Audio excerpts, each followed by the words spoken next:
ነገ እንደ ዛሬ አይደለም።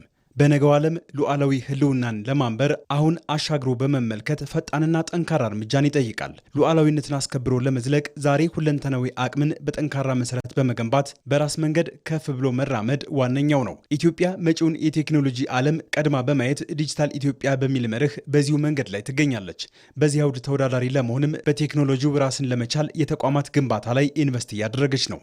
በዚህ ረገድ በዕድሜ ልጅ በስራው ግን አንጋፋ የሆነው የኢትዮጵያ አርቲፊሻል ኢንተለጀንስ አርአያ ሆኖ ይጠቀሳል። የኢትዮጵያ አርቲፊሻል ኢንተለጀንስ በቅርቡም በጣም ሻል ያለ ደረጃ የደረሱ ሀገራት መጥተው ሲያዩ እንደሰማሁት በብዙ ሀገራት እንደሚቀርበው ጥያቄ ምንም ጥርጥር የለውም የኢትዮጵያን የእድገት ጉዞ ሊፍሮ ከሚያደርጉ በጣም ኢምፖርታንት ፒላር ኢምፖርታንት ቴክኖሎጂካል አቅም አንዱ ነው።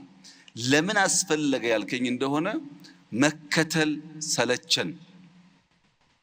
የመጣውን ሁሉ ስንከተል ኋላ ስለቀረን እንዲያ መከተል እንዳማረብን ከኛ ጋር እንዳይኖር ሊፍሮግ ለማድረግ የመደመር መንግስት እንዳስቀመጠው አንዱ መፍትሄ ኤአይ ነው። ኢትዮጵያ አፍሪካዊነትን ከንግግር ባለፈ በግዙፍ ተቋሞቿም በተግባር እየተረጎመች ነው። ከኢትዮጵያ አልፎ የአፍሪካ ኩራት የሆነው የኢትዮጵያ አየር መንገድ አህጉሩን ከማስተሳሰሩ ባሻገር የወደቁ የሀገራትን አየር መንገዶች በቴክኒክ ድጋፍ ቆመው እንዲራመዱ አድርጓል። በኃይል ዘርፍም የኤሌክትሪክ ኃይልን በማቅረብ ምስራቅ አፍሪካን በኃይል አስተሳስራለች።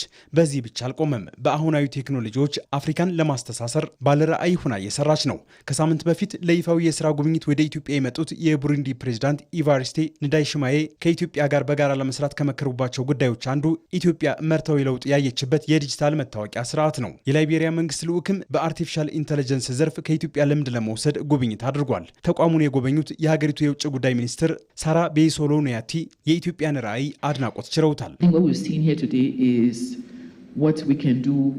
ዛሬ እዚህ ያየነው ባለራዕይና ለሀገር አርቆ ሀሳቢ ከሆንን ምን መስራት እንደምንችል ነው። የ5 ሚሊዮን ኮደርስ ስልጠናም የኢትዮጵያ ወጣቶች ስለ ኮዲንግ መሰረታዊ ክህሎት እንዲኖራቸው የሚያደርግና ከሰለጠነው ዓለም እኩል እንዲራመዱ የሚያስችል ነው። ይህ ለላይቤሪያውያን ታዳጊዎች እንዲሆን የምንመኘውም ነው። የኢትዮጵያ የቴክኖሎጂ ጉዞ ከሌሎች ጥገኝነት ለመላቀቅ ቁልፍ ሂደት ነው። የአፍሪካ ሀገራትም መንገዱን እየተከተሉት እንደ ወትሮ ሁሉ ለአፍሪካዊነት ፋና ወጊ እየሆነች ነው። በኢትዮጵያ አርቲፊሻል ኢንተለጀንስ ካለው ክህሎት ብዙ ልምድ እንደምንወስድ አምናለሁ። ለዚያም ነው የላይቤሪያ ዩኒቨርሲቲ በመካከላችን በጉብኝቱ እየተሳተፈ ያለው። ባለፈው የካቲት በተካሄደው የአፍሪካ ህብረት ጉባኤ ጠቅላይ ሚኒስትር አብይ አህመድ ከፕሬዝዳንታችን ጋር በነበራቸው የሁለትዮሽ ውይይት የአርቲፊሻል ኢንተለጀንስ ጉዳይን መክረውበታል። ለይፋዊ የስራ ጉብኝት ወደዚህ የመጣ ነው ኢትዮጵያ በዘርፉ ምን እየሰራች እንደሆነ ለማየትና ልምድ ለመቅሰምም ጭምር ነው። እርግጥ በኢትዮጵያ አቅም የተሰሩ የቴክኖሎጂ ውጤቶች የአፍሪካውያንን ቀልብ ስበዋል። አንዳንዶችም ቴክኖሎጂዎችን ለመጠቀም በይፋ ጥያቄ አቅርበዋል። ፋይዳን ነዩዳይ ስለሰሩት ዛሬ ለዛምቢያ ማርኬት ለማቅረብ ለተለያዩ አፍሪካ ሀገር ለማቅረብ ድርድር ላይ ናቸው። ለምን? ቴክኖሎጂ ኦውን ስላደረግን የፍርድ ቤት ስርዓታቸውን ኦቶሜት ስላደረጉ 2-3 የአፍሪካ ሀገራት መጥተው የእነሱን ሲስተም መግዛት ጥያቄ እያቀረቡ ነው። በሞባይል መኒ በቴሌብር በቅርቡ የኢትዮ ቴሌኮም ሲኦ ካሜሮን ነበሩ እንደምታስታውሰው የእኛ ሞባይል መኒ እዛ ሊሸጡ የተነጋገሩ ነው ያሉት። በምግብ ራሳቸውን ያልቻሉ ሀገራት ከእርዳታ ሀገር ጣጣ እንደሚመጣባቸው ሁሉ ቴክኖሎጂ ሸማች ሀገራትም ከዚያ የተለዩ አይሆኑም። ለዚያም ነው የአፍሪካ ሀገራት የአፍሪካ ቴክኖሎጂን ለመጠቀም ወደ ኢትዮጵያ ያተኮሩት። በፋይዳ በፔሜንት ሲስተም መሶብ በርካታ ሀገሮች የጠየቁ ያሉበት ዋናው ምክንያት ምንድን ነው?